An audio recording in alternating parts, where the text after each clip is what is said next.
Everyone, welcome to my channel. তোমরা সবাই কেমন আছো? নিশ্চয়ই খুব ভালো আছো। আমিও খুব ভালো আছি। আবার একটা নতুন ব্লগে তোমাদের সবাইকে স্বাগত জানাচ্ছি। আমরা যাচ্ছি হাওড়া টু পুরী ভায়া বন্দে ভারত এক্সপ্রেস। তো এখন বাজে ভোর 5টা। আমরা সকাল সকাল হাওড়া স্টেশনে চলে এসেছি আর আমাদের ট্রেন ডট টাইমে ঢুকেও গেছে। তো এই ট্রেনটা 6টা 10-এ হাওড়া থেকে ছেড়ে দেবে আর 12:30টার মধ্যে আমাদের পুরীতে পৌঁছে দেবে।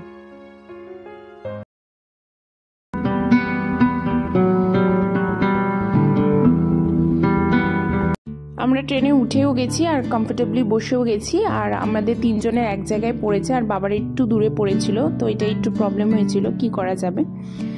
আর যেহেতু ট্রেনটা অনেক ভোরে ছিল, তো রাত্রির 2:30টায় আমাদের উঠতে হয়েছে বলে মা তো পুরো ঘুমিয়েই পড়েছে। আর কোথাও গেলে আমার চোখে একদমই ঘুম থাকে না, এক্সাইটমেন্টের জন্য কিসের জন্য আমি জানি না, বাট ঘুম আসেই না।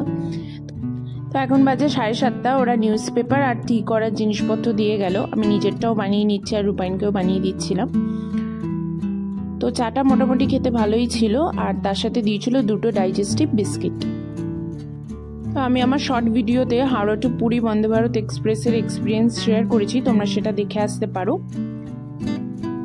তো এই তো আমি চা খেয়ে নিচ্ছিলাম। আর তোমাদের সাথে একটা কথা শেয়ার করি যে বিয়ের পর আমরা প্রথমবার যাচ্ছি আগে জগন্নাথ দর্শনে। আমরা হানিমুনে যাইনি, যেহেতু আমি এটা বলেছিলাম যে আগে ঠাকুরের দর্শন করব, তারপর সব জায়গায় ঘুরতে যাব। তো এই তো একটু বসে মুভি দেখছিলাম, তো বোর হচ্ছিলাম।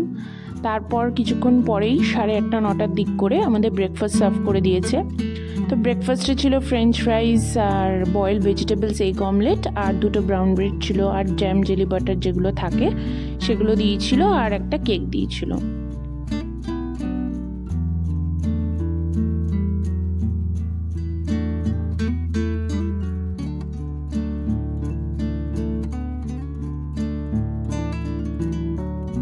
এরপর কিছুক্ষণ পরে ওরা ইনস্ট্যান্ট একটা কফি দিয়ে গেছিল, তো সেটাই বানিয়ে নিচ্ছিলাম। ইনস্ট্যান্ট কফিটা আমার খুব একটা ভালো লাগেনি, মোটামুটি ঠিক ছিল, খেয়েছিলাম।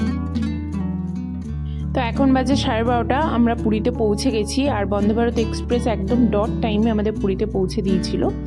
তো হোটেলে চেকিং করে ফার্স্টেই আমরা বিচে চলে এসেছি, কারণ হোটেলের জাস্ট অপোজিটেই বিচ, তো বেশি হাঁটতে হয়নি। তো আমরা বিচে কিছুক্ষণ বসেছিলাম, তারপর আমরা ফ্রেশ হতে চলে গেছিলাম, যেহেতু অনেক মর্নিংয়ে উঠতে হয়েছিল বলে সবাই প্রচণ্ড টায়ার্ডও ছিল। তো এখানে উট যাচ্ছিল, তো রূপায়ণ আমাকে অনেক কনভিন্স করানোর চেষ্টা করেছিল যে উটের পিঠে চড়ার জন্য, বাট আমি ভীষণ ভয় পাচ্ছিলাম।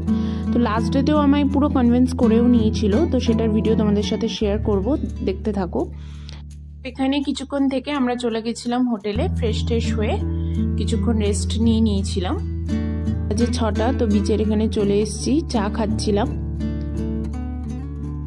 তো সমুদ্র পাড়ে বসে এরকম চা খাওয়ার মজাটাই আলাদা, সমুদ্রের ঢেউ দেখতে দেখতে। তো এখানেই আমরা অনেকটা সময় কাটিয়েছিলাম আর বেশ ভালো লাগছিল, মনটা প্রায় ফ্রেশ হয়ে গেছিল। তো এখন ভিডিও এডিট করতে বসে খুব খারাপ লাগছে, তো আবার যাওয়া যাবে এটাই বলছি নিজেকে। তো এনিওয়েজ এখন 9:30 বাজে, তো আমরা কস্তুরীতে ডিনার করতে চলে এসেছি।